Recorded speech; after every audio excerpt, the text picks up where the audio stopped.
Hey Lindsay, how's it going? Yeah, good, thanks. How are you? Yeah, very good, thank you. So today we're discussing autism, the Mm, latest science, symptoms, just what the new research is sort of talking about. Now, mm, I mean, I think we've all sort of met autistic people in our universe, and there can be a very um, kind of stereotypical. This is what autism looks like. Little boys lining up trains, people that mm. avoid eye contact, people that struggle socially. But this picture is so incomplete, and it's so Yeah. stereotyped, and it can present so differently in women, adults, people with ADHD. And, many people are experts at hiding who they are. So I think it's interesting to just talk a little bit about, what are some of these things that we have seen in the research and in our clinical practice. Mm, So we're starting off with a small question then. yeah. So, so autism, it's a lifelong neurodevelopmental difference. So it's not something we catch or, comes along at some point along the way in our lives. It's part of how a person is built. It's part of their wiring. So it's almost in the hardware rather than the software. Mm, And it's not an illness. It's not a parenting failure or a single personality type. So I think that's often the example you gave of the stereotype. I think that's mm, present for a lot of people. It's probably reinforced by movies and film and TV. But I guess where we're at now in terms of diagnostic understanding, and things have moved on as they do, is two core areas that we would look at. So differences in social communication, interaction differences, and restricted or repetitive behaviors, interests, or sensory experiences. mm. So that would be what we would look at, and it would be present throughout the whole of life. Although often we would see that some of these, you talked about masking, so a person might be able to mask up to a certain point, but when the demands exceed the person's capacity, that might be when we start to see more of the difficulty emerge for a person. um, some people need very little visible support, and others require substantial lifelong support. So it really is a range. Spectrum. And Yeah. yeah, and the word spectrum is used, which I also think conjures up this image of kind of like a line from low need to high, low functioning to high functioning. And I think that in itself really doesn't do justice to the picture. And we might think of it much more as kind of like a wheel where there's a whole range of different areas or different ways in which a person may have more strengths or more areas of need, and that profile would make it very different for everyone who is on the spectrum. Yeah. In my experience, people have often preferred to be called an autistic person than a person with autism, and that Yeah. a lot of that comes from, I think, the disability literature. In terms of, it was once said to me, well, you would never say that, well, that's a person with blind or with blindness, so it's not like an accessory that we carry. It's part of identity, Yeah. and can be really affirming for someone, as well as carrying with it some areas of need and difficulty. And I think, it's really key if you are on the spectrum and you consider yourself to have some of the traits of autism, to kind of just lean in and understand yourself really well. Because the more my experience, working with people that have autism, the more they understand, the better they do. They really understand what they need and how to kind of like live a life where they can maximize their strengths and maximize what is good about having autism. And I think let's just turn slightly to like what causes it, because Mhm. you know 70 to 90% heritability.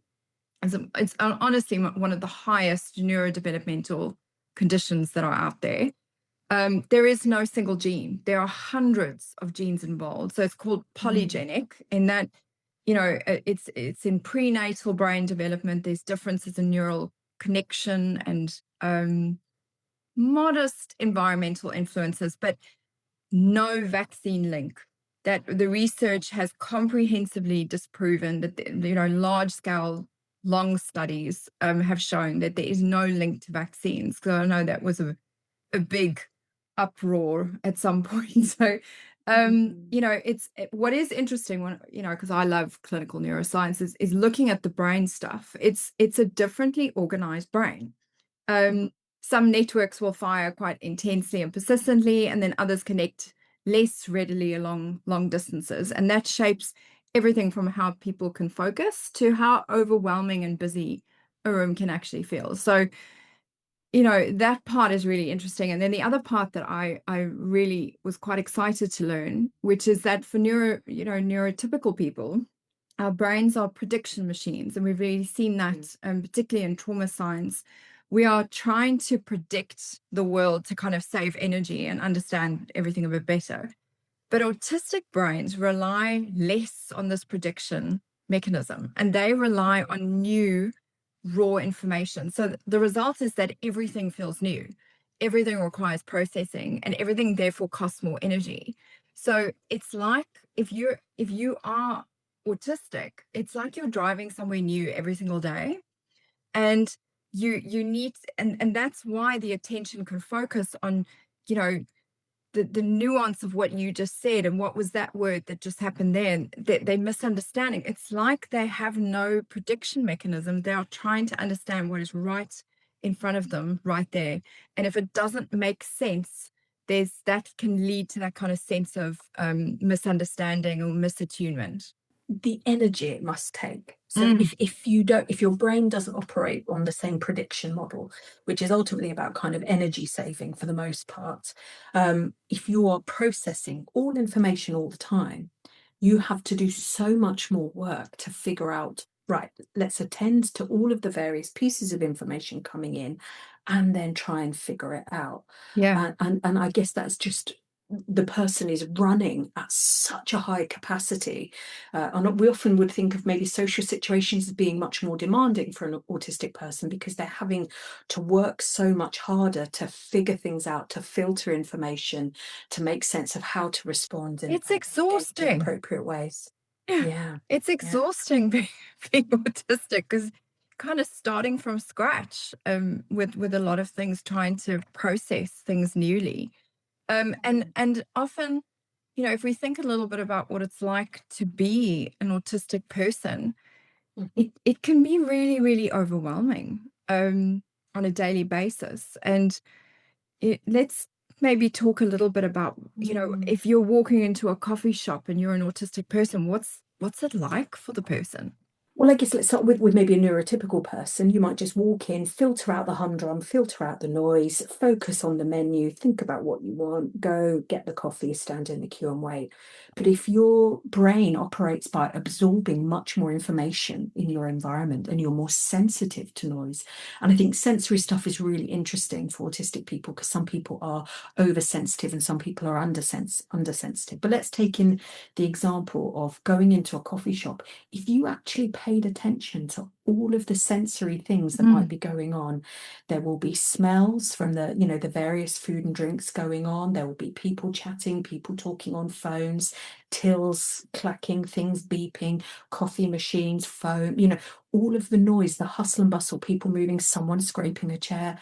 There is so much sensory information that is often just filtered out so that it doesn't overwhelm the system. But if your system really is attending to and attuning to all of that, that must be, really such a pull on a person's capacity and system for how intensive an experience like that might feel. And that might just be an example of 15 minutes walking into a coffee shop to get a takeaway coffee.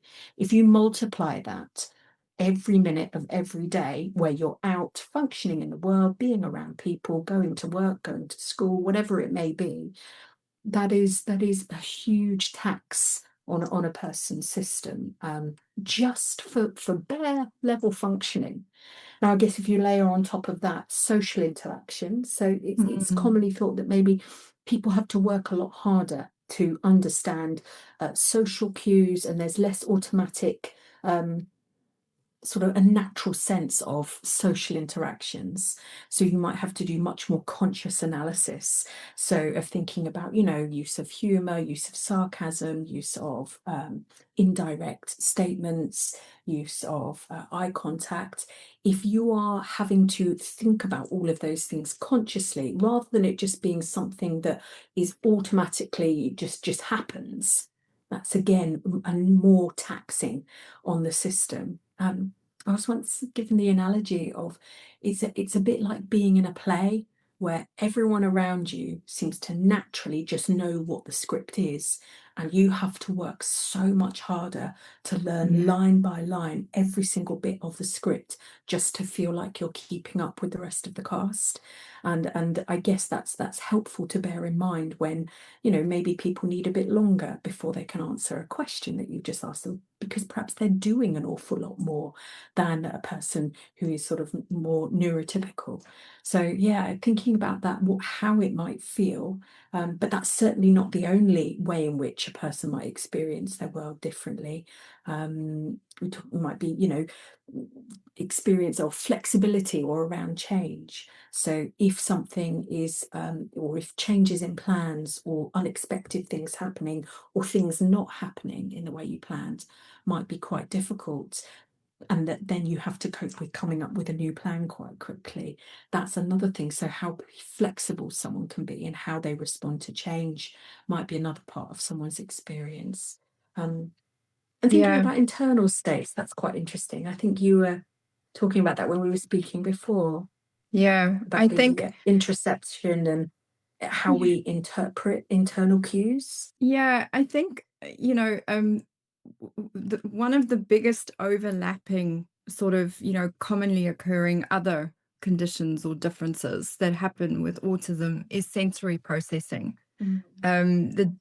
That differential, the clients that I have that have autism, I always ask them to do the sensory processing kind of checklist, because that difference can really, it can tell them so much about how they process the world. And if we think, with ADHD, it's about focus and capacity. With autism, it's that capacity is so important because you're processing everything newly. You need to know what is stealing your capacity, what enables you to focus on a conversation, what makes you struggle to focus on a conversation. So if you are sensory seeking and you need lots of stimulation, pressure, rocking, music, jumping, fiddling, fidgeting to regulate your nervous system, knowing that is really, really useful. You might need really loud music to be able to like do something, or you might need a lot of stimulation to kind of perform and function. But for other people, if you are sensory avoidant, all those kinds of lights, noise, sound, background noise, overlapping conversations, sudden sounds, or bright lights, flickers, fluorescence, Mhm. someone touching you while they're talking to you, um, it can be really, really overwhelming. And also your interoception state can also, the difference in sensing that can be really tricky, like sensing your hunger, your pain, your thirst, your emotion. And that can really interrupt how you regulate yourself. So if you think of then in a conversation with somebody else, if all that stuff might be going on at the same Mm. time, you could then really occur like you have no empathy. And I think for a lot of couples that I work with, where one party is the autistic person, the other person is like, well, they've got no empathy. And I'm like, it's not quite like that. And in fact, a really cool scientist called Dr. Damon Milton, I think, he developed this thing called the double empathy problem, which is that it's true that there's just this mismatch. It's not that Mm. autistic people lack empathy. The issue is mutual understanding. So they've always framed autism as having a deficit of empathy, but actually the current evidence kind of shows us there's this mismatch between the communication styles. And if you have this Mm. mismatch, you've got empathy and I've got empathy, but we now don't actually understand each other properly. And that misunderstanding can be so frustrating and triggering for the autistic person, because it's like somebody telling you who you are. And you're like, Mm. I'm not that. Yeah. but I'm trying to process what you're saying, and I have no map to process what you're saying. It doesn't make sense to me. Can you clarify what you're saying? The other person's like, you don't hear me and you don't care. And they're like, I do care. Can you just repeat that or slow that down? That didn't make sense to me. So it can be so frustrating. I really like what you were saying about really just thinking about this as a difference in how Mm. people communicate or how people regulate their nervous systems. Because I think obviously often what gets privileged is the neurotypical experience. And then I think historically it's then pathologizing the autistic person, saying, well, you don't do it this way, therefore you're doing it wrong. And I think moving to a much more strengths-based model and thinking about, well, this is just a difference Just a in how you difference. do it and Yeah. how I do it and how what I need in those moments and what you need in those moments. And I think working out between a couple, and I guess it's same could be said for any pairing, it could be a work relationship, it could be a friendship, really understanding what the communication means and how to take from that can really help smooth the way and have far better quality relationships. So, things like, if it's often small things in relationships, like big things as well, but often there can be small things, they never empty the dishwasher and I leave hints all the time. Well, it'd be nice if someone other than me would empty the dishwasher. That might not be a particularly helpful way to frame a request because it's just not direct enough, it's not clear. So actually establishing that if that is what you want from your partner, asking this evening, please could you empty the dishwasher, is far more likely to get you both in a better space of understanding what is needed and then to meet that need. And Um, and the other thing is there can be so many misunderstandings between a neurotypical person and an autistic person in term like if I think of relationship therapy, um, I had a couple where the woman was like, he just never makes eye contact. There's something wrong with him that he doesn't make eye contact. He must be a psychopath. And I'm like, where did you? And there's some TikTok that had said if they don't make eye contact, they're a psychopath. And I'm like, but if you make that demand as a kind of a condition to actually have a relationship or connect, it's really difficult for somebody that might find that stimulation overwhelming mhm, if you're processing something really new and different at the same time. So I'm trying to kind of process what you're saying, and now I must maintain eye contact. That mhm, stimulation, if I have avoidance, sensory avoidance, it's too much. So what I really need is to be able to just do this, and then I can hear you. And it's mhm. so simple. And it was like, oh, okay, well, that's actually a simple fix. I get it. He can actually hear me now. And It's a simple fix, but a very hard thing to do until it's been brought out and put on yes. the table for discussion. Because I guess up to that point, people may often be sort of look at me when we're talking, because for the other person that might be really difficult, and just they keep going in the back and forth. And I guess that's the sort of thing that reveals, if you need to have an important conversation, going for a walk or for a drive, so that you're naturally both looking at, in not making eye contact Yeah, but may I work think the better. key is to work out your sensory difference profile, because Mhm, whatever it is for you, the checklists are so comprehensive. It literally goes into the detail of like, I don't like touch at the same time as someone talking to me. It looks at the what the overlaps could mm, be, could be what those triggers could be, what the challenges could be. So if I'm trying to process something new and X is happening at the same time, it's like everything just just can't actually process what you just said. And, Yeah. and people don't come with instruction manuals. We usually end up kind of just doing or trying to be helpful in ways that we would find helpful. That's what most people that's our go-to automatic say. So if when you're a bit upset or stressed, what you find helpful is a hug or some physical contact, you may well be inclined to assume that actually if your partner is showing signs of stress or is anxious in some way, to go in and offer some sort of physical contact as a form of comfort. And I guess that might be the very opposite of what the person actually finds helpful. But it might be hard, and that could lead to, you could easily imagine, acknowledging to your partner you don't want that then might initiate a sense of rejection, and then we're in a whole different cycle of misunderstanding. So I think this idea of if really understanding what is helpful in different situations, in different contexts, just sets both parties up for And being much clearer. and also being really careful of the assumptions that get made. I mean, one of the big kind of co-occurring sort of differences that happen as well with autism is alexithymia, which is, Mm, you feel emotions, but you struggle to label them. So then in mhm, a relationship context, if somebody says, you know, well, what are you feeling right now? It's like you're not feeling anything. And they're like, I don't know. Oh, you're there. There's something wrong with you that you're not feeling anything. It's like, no, they don't know because they need a quiet space to be able to process what is it that they're feeling. And they struggle to have words for the feelings. So, how do we help the person in that moment to actually find words for what is actually happening there? It doesn't mean they're void of empathy, void of no. feeling, void of anything. It's the labeling and the processing to actually articulate clearly what is it that is actually going on for me. Can you imagine living a world where everything you process is new? If you can imagine that, you can be so much kinder and nicer to people that have autism. Yeah.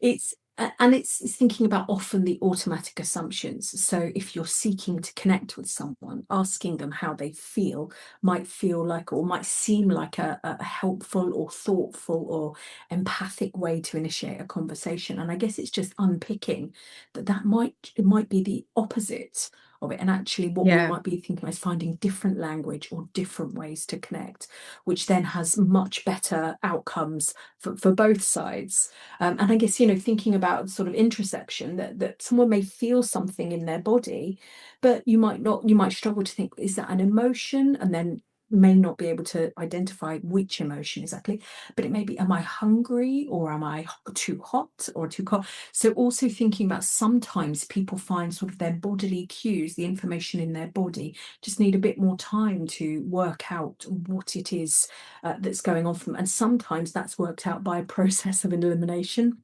and kind Yeah. of thinking, trying to sort of meet the needs in different ways. So, and absolutely, we come back to this idea that, we think about this as a wheel of lots of different strengths or potential areas for need. So, a lot of the examples we're giving may apply to some people, won't apply to others. But we're Yeah. thinking much more, I think, about a strengths based model, moving away from a deficit understanding of neurodivergence and autism in particular. So, we were talking about relationships and just thinking about how many potential strengths there are in your partner being autistic. So, thinking about the level of honesty that may be there, loyalty, consistency, very original thinker, Attention to reliable. detail. Attention to detail, might be very practical at problem Yeah. solving, Yeah. strong values base. And when affection comes, that really is really authentic affection. So there are so many, and obviously, again, that's not universal. And But I then really wanted to sit with the strengths, as well as, often what's more perceived are the deficits. And then when you're looking at the strengths, it's also looking how do we adapt Mhm, better, like slower pacing, more processing time, which is really vital. mhm, Um, Less demands for neurotypical ways of connecting, eye contact, mhm, hugs, touch, whatever, depending on what the person, whether they're avoidant or seeking, like how do they process the world? Clearer, more literal language is really, really helpful. mhm. So less trying to get them to pick up a vibe, or like, why can't they Yeah, understand that I've left the dishes? They should do something.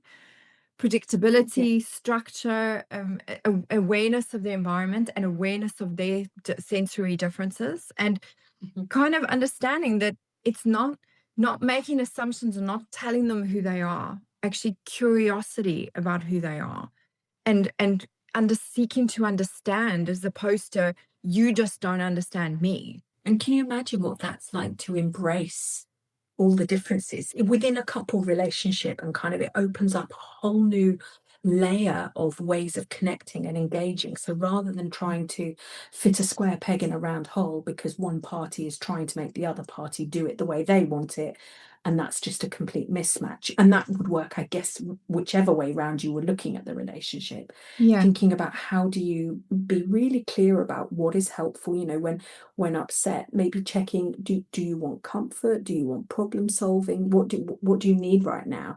And actually not coming in with so many assumptions, and how that might just open up the scope for connecting. Yeah. It's yeah. And I think, for those of us that are neurotypical, it's really important to for us to develop a deeper level of empathy of what it might be like to be an autistic person. The level of masking that people that I know that have autism do is unbelievable. They're learning to perform neurotypically, and so that they can pass as neurotypical in social and professional settings. And that increases so much exhaustion, anxiety, a loss of their own authentic identity. Later, that can really lead to burnout, depression, and that kind of autistic burnout is it's a real thing. It's kind of it's separate from depression or laziness or that kind of thing. They can even like have speech and communication difficulties, profound exhaustion, shutdown, meltdown, severe executive dysfunction, inability to work or engage. And so it's almost like it's like when you've overloaded an electricity system and the kill switch just says I'm done, like we're done. Because what's needed is the reduction in demand from the environment. So if we make a lot of demands on these people that are already trying to operate in a very demanding world, um, they're very sensitive.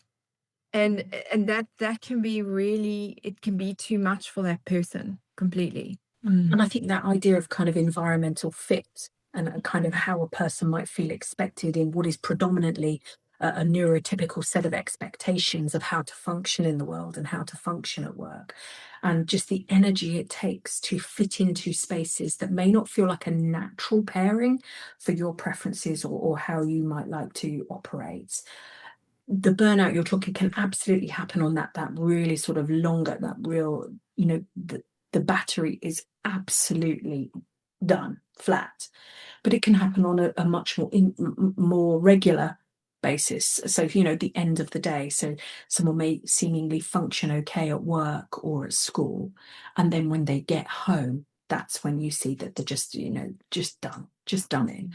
And you may see then different behaviors or experiences at home where masking, because it may feel like a safer space, the masking may not happen so much. So I often hear people saying, well, this doesn't happen. I don't hear these reports from school or from work. Why does it happen at home? And it's, well, that's the space where the person doesn't need to mask so much. And that actually Yeah. that's where the cost of what they've had to do to function for the day can always, then they can start to refuel the tank. And I think, trauma can play a massive role in exacerbating some of the symptoms and the challenges for an autistic person. If you are an autistic person, it's like, I always think of everyone I know that has autism.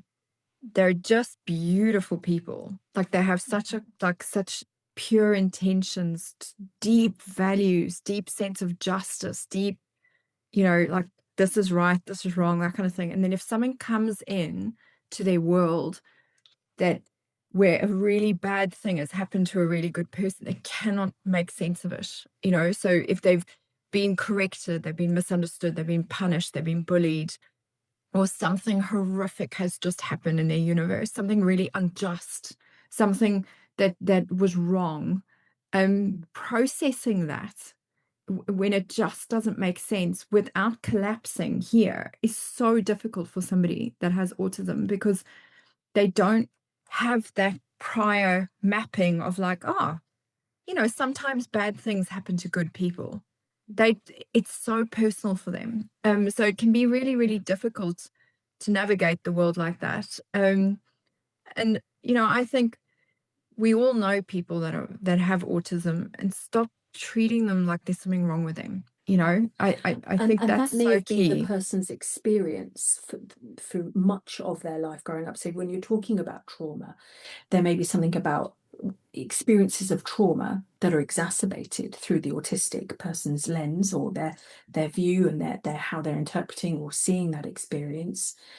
It may also work the other way, that because an autistic person, neurodivergence doesn't necessarily fit so well in a neurotypical world, they may be more likely to experience social rejection, social difficulty, bullying, and that kind of the relational traumas that can come from that. So I think it can come from both sides, but it's absolutely not only what we talked perhaps about trauma there, but thinking about how Yeah. you can be both autistic and have depression, autistic and have an eating disorder, autistic and have OCD, anxiety, you ADHD. know, Mm. ADHD, and so these things can absolutely be part of the person's experience as well. Mm. And I guess that took me to thinking about therapy, Mm. and thinking about how, to be very clear, there is no medication for it's not something to be medicated. It's something to understand and to embrace, and to think about how the person's world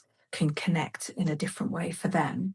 But there may well be medication that can support other difficulties. So if there is, I don't know, anxiety or depression as part of the picture for the person, that Mm. may well go down a different route, sort of a more pharmacological. But there's been so much like shift and development. I mean, in the 50s and 60s, it was like the deficit model. There's something wrong with Mhm. this person.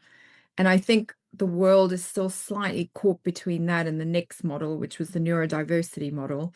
And the newest model are the affirming model of looking at the strengths of the person, and just kind of noticing that their nervous system processes the world differently, and seeking to understand, how does your nervous system process the world, and how do you tick. um that is the way that we certainly work from a therapeutic perspective, but also, looking at their strengths and their values, Mhm. and connecting them with that, and helping them build a life that is in alignment with their strengths and their values. Mhm. And I think, certainly, that has been where therapy is moving, but the world kind of needs to catch up a little bit there. They're sort of between the deficit and neurodivergent world, Mhm. where they're still a Yeah. little bit like, well, he's still, she's still a bit odd, and I just, it's just so sad And when there are people these say that. narratives, sadly, that continue to exist. Mm. So I would absolutely be thinking it in my clinical practice of thinking about autism informed therapy. So, and I guess if you think about the things that we've been talking about in this episode, the very act of therapy, how not consistent that is with a lot of people's autistic experience. So you're sat in a room opposite another person, expected to engage in social interaction. Eye You might contact. feel expected to make eye contact. Those things. It's not Yeah. necessarily a natural fit for a lot of people. I have a really clear memory of just working with someone once, and I asked a simple question of, the overhead lights, is that a bit much, or would you? I've got a lamp here on the side, and they not felt they could ask, and just to be given permission to state their preference.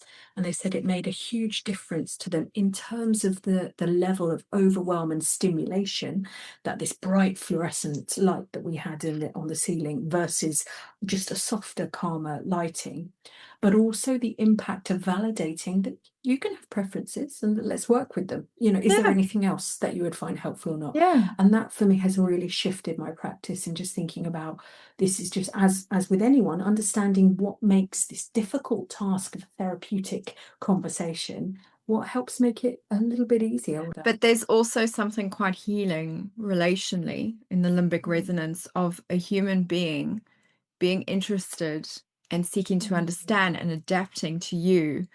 And actually, that experience can be quite healing for the autistic person. And that can then also help them to advocate better for their needs getting met in the future, where it's like, well, why don't I just explain to people that, like, I really like spoons that feel like this, or I really, when I'm eating, I need to like not have this, or why can't I just explain these things to people? And it's just the way, it's a quirk. It's endearing. It's cute. Mhm. Done. It doesn't need And I to guess the be like answer a to that problem. question is they may have grown up in the world that embraced autism and neurodivergence as a deficit, and that Mm. actually to indicate that you maybe had quirks or different things that you just liked in a different way to other people didn't feel okay. Whereas I'd like to think that that is starting to shift. It is starting to shift, and I am Yeah. excited about that. Like, I think Mm. as more people talk about, the differences and start to embrace the differences. I mean, we're all slightly on some sort of spectrum anyway. Like, I'm slightly OCD. Um, my dad is a bit on the autism spectrum. My mum is probably a bit ADHD. Like, we're all kind of, la la la. It's all good. And I think just embracing those differences is actually leaning into like how we work as people. And it's cool. Yeah. I think more tolerance out there for Yeah. just different people More have different understanding. strengths and different needs. That Yeah. that would be a good world to live in, wouldn't it? It would indeed. All right. A good place to sort of end our episode. Yeah. Till next time when we continue to chat about all things health, relationships, and trauma. Till then. The information shared on the Naked Insights podcast is for educational and information purposes only, and is not intended as a substitute for professional therapy or counseling. While we aim to provide helpful and accurate insights, individual experiences may vary. If you're experiencing trauma, mental health issues, or distress, please seek guidance from a qualified professional. The views expressed by us as the hosts are our own and do not necessarily reflect the opinions or positions of any affiliated organizations.